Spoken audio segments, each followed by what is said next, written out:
Bonjour et bienvenue dans cette vidéo sur les 7 péchés capitaux. Les 7 péchés capitaux sont un concept qui a été formalisé au Moyen Âge, mais qui a des racines beaucoup plus anciennes dans la religion et la philosophie occidentale. Dans la religion juive, par exemple, le péché est un concept largement présent dans les textes sacrés et les enseignements.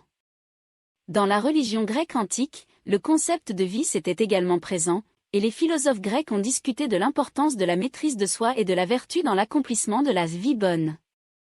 Dans la religion chrétienne primitive, le péché est considéré comme un obstacle à la relation avec Dieu et à la vie spirituelle, et il est nécessaire de confesser ses péchés et de demander pardon pour obtenir le salut.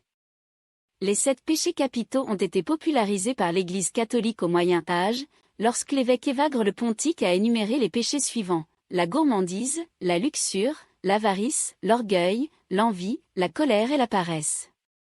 Cette liste a été reprise par d'autres auteurs chrétiens au fil des siècles, et elle est devenue largement acceptée comme la liste officielle des 7 péchés capitaux. Ces péchés ont été largement utilisés dans l'art et la littérature du Moyen Âge et de la Renaissance, souvent associés à des symboles ou des personnages représentant chaque péché. Ils ont été utilisés pour représenter les tentations auxquelles l'homme était confronté et pour mettre en garde contre leur influence néfaste, ainsi que pour enseigner aux gens comment vivre une vie vertueuse et éviter les vices.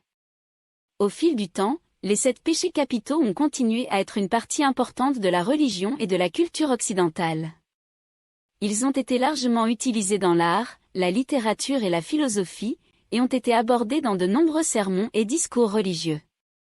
Bien que leur signification et leur importance aient évolué au fil des siècles, ils restent un concept important dans de nombreuses cultures occidentales. Pense à aimer la vidéo et à t'abonner, à très vite.